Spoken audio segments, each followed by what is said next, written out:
اللهم صل على محمد وعلى آل محمد كما صليت على إبراهيم وعلى آل إبراهيم إنك حميد مجيد اللهم بارك على محمد وعلى آل محمد كما باركت على إبراهيم وعلى آل إبراهيم إنك حميد مجيد۔ محترم سامعین، السلام علیکم ورحمۃ اللہ وبرکاتہ۔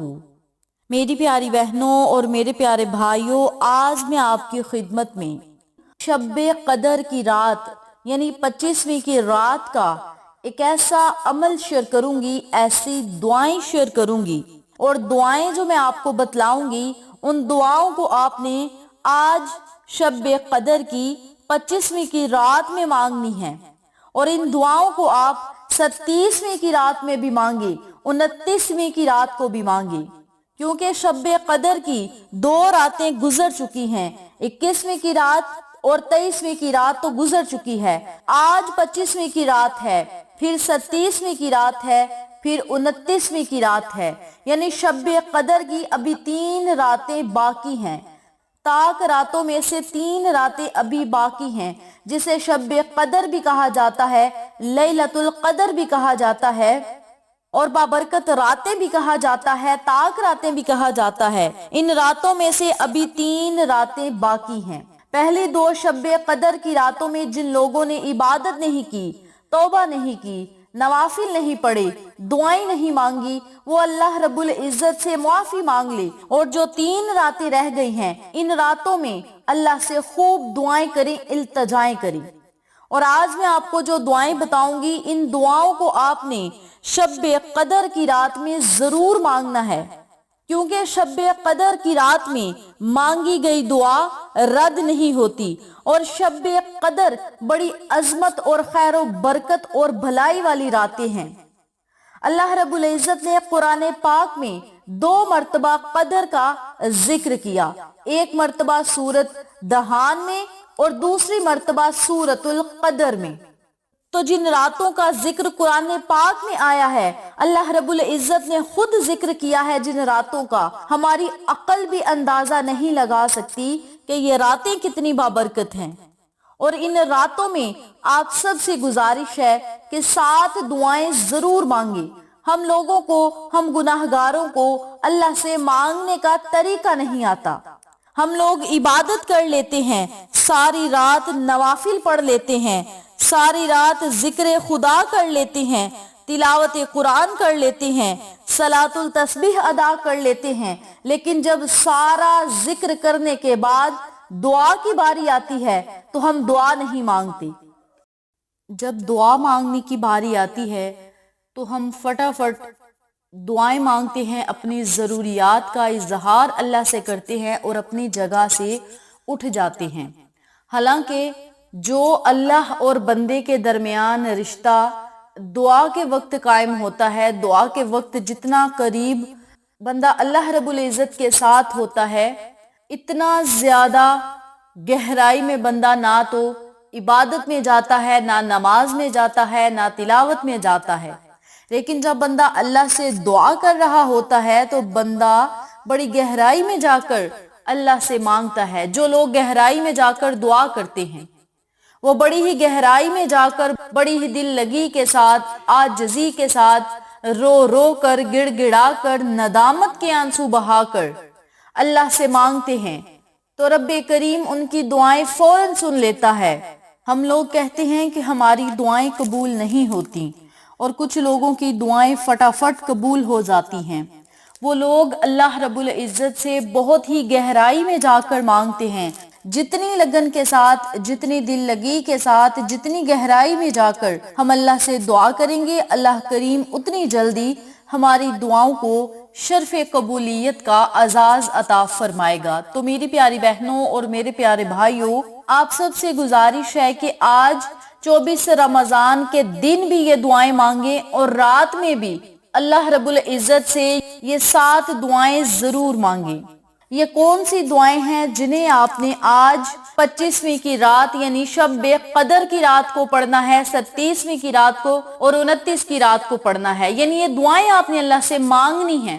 یہ دعائیں کس طریقے سے مانگنی ہیں، کون سے الفاظ ادا کرنے ہیں، اس بارے میں جاننے کے لیے میری آپ سے گزارش ہے کہ ویڈیو کو آخر تک ضرور دیکھیے گا، اور جن لوگوں نے ابھی تک میرے چینل اقصیٰ اسلامک ایجوکیشن کو سبسکرائب نہیں کیا وہ جلدی سے سبسکرائب کریں، ویڈیو کو لائک کریں، شیئر کریں اور ساتھ موجود بیل آئیکن کو دبا کے آل نوٹیفیکیشن پہ کلک کریں تاکہ میری ہر نئی آنے والی ویڈیو کی اپڈیٹ آپ تک بآسانی پہنچ سکے۔ جزاک اللہ۔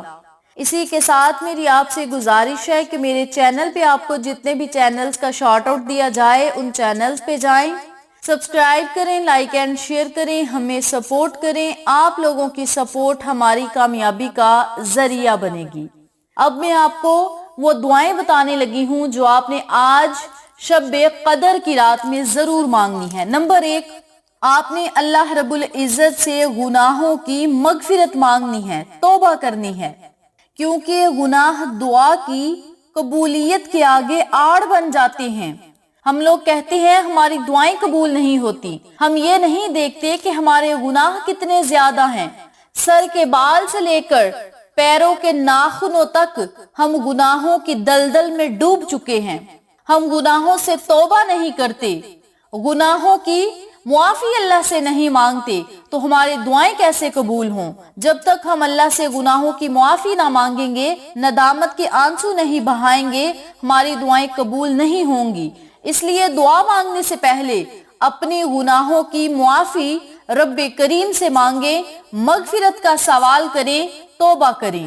اللہ پاک فرماتا ہے تم میری تو کوئی بات نہیں مان رہا، اپنی ہر بات منوا رہا ہے۔ میں جب تجھے آزمائش میں ڈالتا ہوں تو تو کچھ بھی نہیں کرتا۔ تو پہلے اللہ رب العزت سے مغفرت مانگے، بخشش مانگے، معافی مانگے، اور دعا اس طرح سے مانگے کہ یا اللہ جو ہم سے گناہ ہو چکے ہیں ان سے ہم معافی مانگتے ہیں، اقرار کرتے ہیں کہ ہم نے گناہ کیے ہیں، ہم گناہ گار ہیں، خطا کار ہیں، سیاہ کار ہیں، تیرے نبی کے امتی ہیں مولا، تو ہمیں معاف کر دے، تو معاف کرنے والوں کو پسند کرتا ہے۔ یہ نیت کر لیں کہ یا اللہ آئندہ ہم گناہ نہیں کریں گے۔ جب آپ یہ اللہ رب العزت سے وعدہ کریں گے کہ آئندہ ہم گناہ نہیں کریں گے تو انشاءاللہ رب کریم آپ کی نیت کرنے پر ہی آپ کی ہر دعا کو سنے گا اور آپ کے تمام گناہوں کو معاف کر کے نیکیوں میں بدل دے گا۔ تو نمبر 1 پہ اس رات گناہوں سے معافی مانگے، مغفرت مانگے اللہ سے۔ نمبر 2 پہ اللہ سے ہدایت مانگے، نیکی کے رستے پر چلنے کے لیے اللہ سے ہدایت مانگے، اپنی بیوی بچوں کی، والدین کی، بہن بھائیوں کی اور ان کی ازواج کی۔ اگر آپ ان رشتوں کے لیے اللہ سے ہدایت مانگیں گے تو یہ سارے رشتے پورے خاندان میں آ جاتے ہیں، والدین یعنی دونوں کے خاندان اس میں آ جاتے ہیں۔ تو آپ نے اللہ رب العزت سے سب کے لیے بلکہ امت مسلمہ کے لیے ہدایت کی دعا کرنی ہے کہ یا اللہ ہمیں ایسے رستے پر چلا دے جس سے تو اور تیرا محبوب راضی ہو جائے۔ جب اللہ بندے سے راضی ہو جاتا ہے تو اللہ کریم ہر چیز عطا کرتا ہے، دنیا اور آخرت میں بیڑے پار ہو جاتے ہیں جب اللہ اپنے بندے سے خوش اور راضی ہوتا ہے۔ تو اللہ کو راضی کرنے کے لیے اللہ سے ہدایت مانگے۔ نمبر 3 پہ دین کی خدمت کے لیے اللہ سے دعا کریں کہ یا اللہ ہم سے دین کی خدمت کروا لے جتنی ہو سکے، دین کا کام لے لے، تاجر ہو، امیر ہو، غریب ہو، کوئی بھی ہو، اللہ سے دعا کریں کہ مولا دین کی خاطر ہم سے جو ہو سکے، جو کام لینا ہے تو لے لے۔ تاجر ہو، امیر ہو، اگر اللہ سے یہ دعا کریں گے تو ہو سکتا ہے رب کریم ان کے مال سے کوئی مدرسہ بنوا دے، کوئی یتیم خانہ بنوا دے، کوئی مسجد بنا دے جو ان کے لیے صدقہ جاریہ ہو، اور کوئی غریب اللہ سے دعا کرے، ہو سکتا ہے اللہ کریم مسجد بنوانے میں، یتیم خانہ بنوانے میں یا کوئی بھی نیکی کا کام کرنے میں ان کی مدد کر دے، کیونکہ رب کریم نے چھوٹے چھوٹے پرندوں سے بڑے بڑے کام لیے ہیں، ہم تو پھر انسان ہیں۔ اللہ کریم ہمیں اپنے نیک کام کے لیے چن لے، یہ ہم سب کے لیے خوش قسمتی کی بات ہوگی۔ تو اللہ رب العزت سے دعا کیا کریں کہ مولا دین کی خاطر ہم سے جو کام تو نے لینا ہے تو لے لے۔ نمبر 4 پہ عافیت کی دعا اللہ سے کریں۔ شب قدر کی راتوں کی یہ خاص دعائیں ہیں جو میں آپ کے ساتھ شیئر کر رہی ہوں۔ نمبر 4 پہ اللہ سے عافیت کی دعا مانگے، عافیت والی زندگی مانگے۔ اللہ چاہے تو اپنی مرضی کے مطابق آپ کو پیسہ دے کر عافیت دے دے، اللہ چاہے تو آپ کو کوئی بھی نعمت عطا کر کے، رحمت عطا کر کے عافیت دے دے۔ عافیت والی زندگی بس اللہ سے مانگے۔ اللہ کریم سے جب عافیت مانگیں گے تو گھر، گاڑی، دولت، بنگلہ، ہر قسم کی نعمت سے اللہ کریم آپ کو نوازے گا انشاءاللہ۔ نمبر 5 مصیبت سے نجات مانگے، پریشانیوں سے نجات مانگے، اللہ کی غیبی مدد کا سوال کریں کہ مولا پریشانیوں میں ہو، مصیبتوں میں ہو تو ہمیں غیبی مدد عطا کرنا، کسی کا محتاج نہ کرنا مولا سوائے اپنے۔ نمبر 6 پہ قرض سے نجات مانگے، اور قرض ایسی بری بلا ہے جس سے میرے اور آپ کے آقا علیہ الصلوۃ والسلام نے بھی نجات مانگی۔ تو قرض سے نجات پانے کے لیے اللہ سے خوب دعائیں کریں اس رات میں۔ اور نمبر 7 اس رات میں اللہ رب العزت سے جہنم سے آزادی کا سوال کریں کہ یا اللہ جہنم کی آگ سے ہمیں نجات دے، اور جنت الفردوس میں اعلیٰ مقام بنانا، جنت کی طلب کریں۔ اللہ فرماتا ہے کہ ہمارے نیک بندے راتوں کو اٹھ اٹھ کر جنت مانگتے ہیں کہ یا اللہ جس جنت کا تو نے وعدہ کیا ہے اس جنت سے ہمیں محروم نہ کرنا، وہ جنت ہمیں عطا کرنا۔ تو آپ شب قدر کی رات میں اللہ سے دعا کریں کہ مولا جہنم سے ہمیں آزادی دے دے، جہنم کی آگ کو ہم پر حرام کر دے، کیونکہ ہم تیرے نبی کے امتی ہیں اور تیرے نبی کے امتی کو جہنم کی آگ چھو بھی نہیں سکتی، جلانا تو بڑی دور کی بات، چھو بھی نہیں سکتی۔ اپنے نبی کے صدقے مولا جہنم کی آگ سے ہمیں نجات دے، کیونکہ ہم تیرے نبی کے امتی ہیں۔ اس طرح اللہ سے دعا کریں اور جنت کا رب کریم سے سوال کریں، اللہ کریم آپ کو ہر وہ چیز عطا کرے گا، دنیا کی بھی اور آخرت کی بھی، جس کی آپ کو ضرورت اور طلب ہے۔ تو میری پیاری بہنوں اور میرے پیارے بھائیوں، یہ تھی مختصر سی 7 دعائیں جو میں نے آپ کے ساتھ شیئر کی ہیں۔ امید کرتی ہوں کہ آپ شب قدر کی رات میں یہ 7 دعائیں مانگیں گے اور اپنی قسمت کو بدلتا ہوا خود اپنی آنکھوں سے دیکھیں گے انشاءاللہ۔ پھر کسی نئے وظیفے یا اچھی معلومات کے ساتھ آپ کی خدمت میں حاضر ہوں گے، تب تک کے لیے اجازت دیں۔ السلام علیکم ورحمۃ اللہ وبرکاتہ۔